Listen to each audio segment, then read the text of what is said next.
21 inches between these first two. 21 on this side.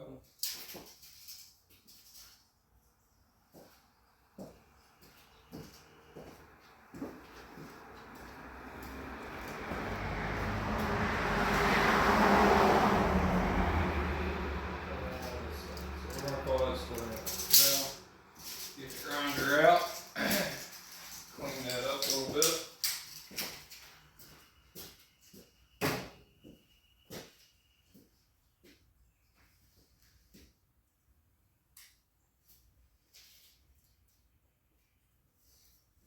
Make myself a mark here on the outside where I'm not going to be grinding.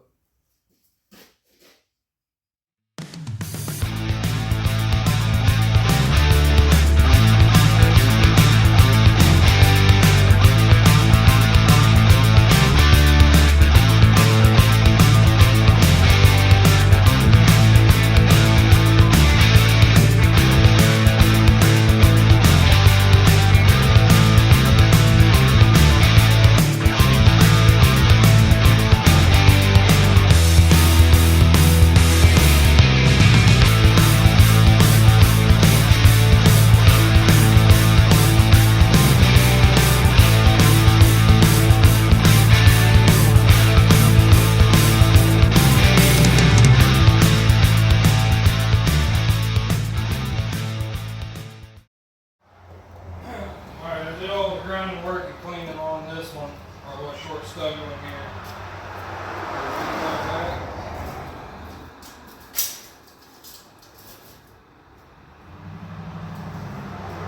Just basically going to shoot it in the center between these two. So we're at 40 inches, so it needs to go at 20.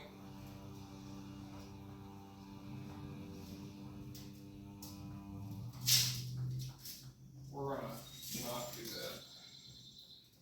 We're going to put it at 21 inches back from this.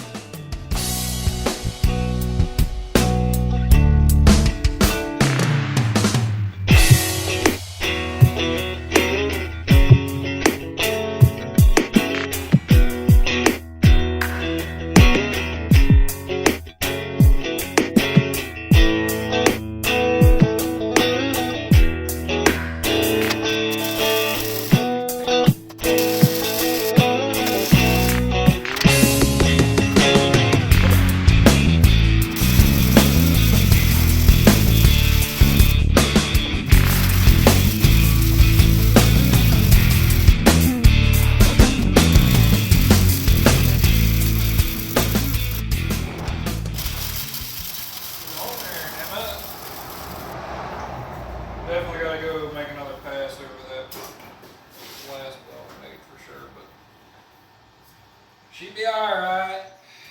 She'll be alright.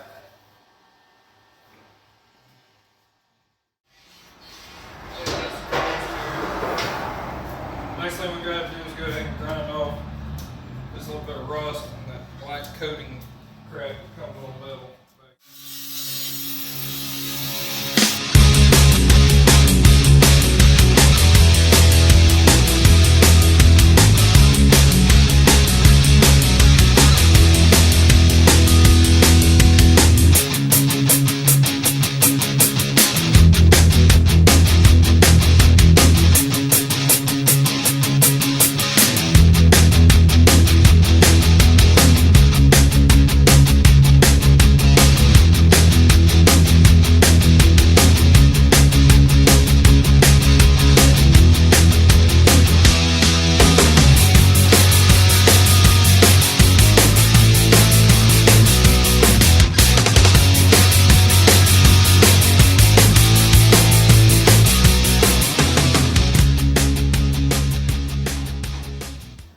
Alright, now this one, being the back, obviously there's going to be a little bit more stress applied to this.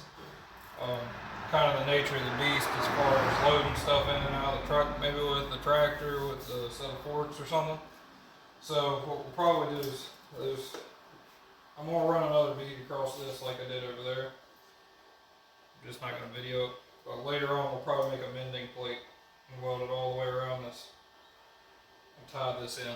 So it gives a little bit more protection from doing this kind of thing.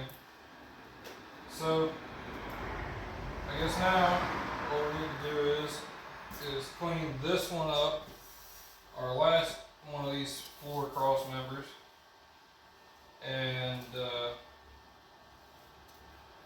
we're going to tack it. Then we're going to get in the cab and we want to bring the hydraulics up and now make sure that we're going to be able to clear the gas tank, because I want it to be as far back as I can, keep it away from this tire, in case the man ever decides to run a little bit bigger tire on the truck.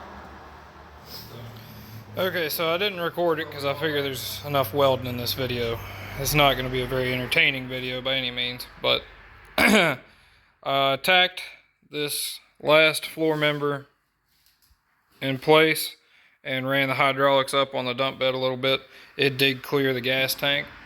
So obviously we'll want to make sure it clears on the way back down first when we complete those welds. But while I have this up in the air, it's easier for me and I'm not the best welder in the world, obviously.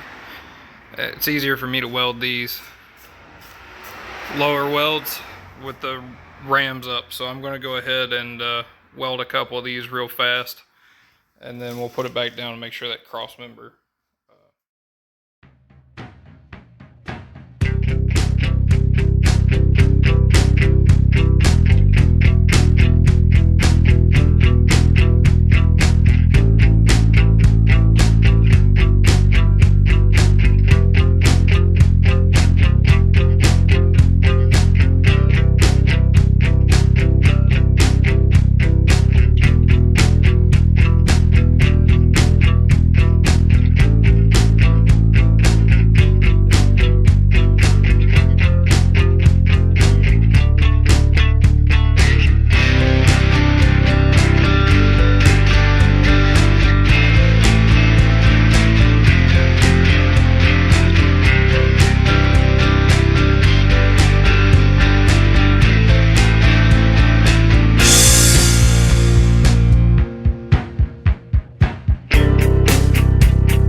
Those 4 floor supports or floor cross members, whatever you want to call them, all welded in. And you know, that Harbor Freight welder don't do the best for a MIG machine, and that's no excuse for my crappy welds, because I can't weld really good. But I will say this: the exterior frame of that headache rack right there weighs about 100 and it's probably right around 100 pounds. And to weld it together, any of the bracing for that, I have to finish up these rear floor posts, or these floor cross members that we're working on in this video. And that's sitting up there hanging unsupported, and none of those welds are broke, so I think they're going to be just fine. So anyway, I have one concern with this, and it's the gap on the outside part here between the wheel wells. That's just a hair over 3 feet. And I'm probably going to try to cheap out and save money and put a wooden floor in this bed, which I know is probably a waste of time, but right now, with as expensive as metal is, I mean, good lord. Those 4 pieces right there is one stick of that 2x3 by 1/8 inch. And it's $170. So stuff just keeps going up. But I know this isn't the best video in the world, but thank you for watching, and maybe scrounge together some more of that 1.5 by 2.5, and we'll get our bed sides framed in. Then we'll have to buy some sheet metal to build all the bed sides out of. The only unthought out part of this whole project thus far has been how I'm going to do the tailgate on it, but I think I'm just going to copy the dump trailer, if we're being honest.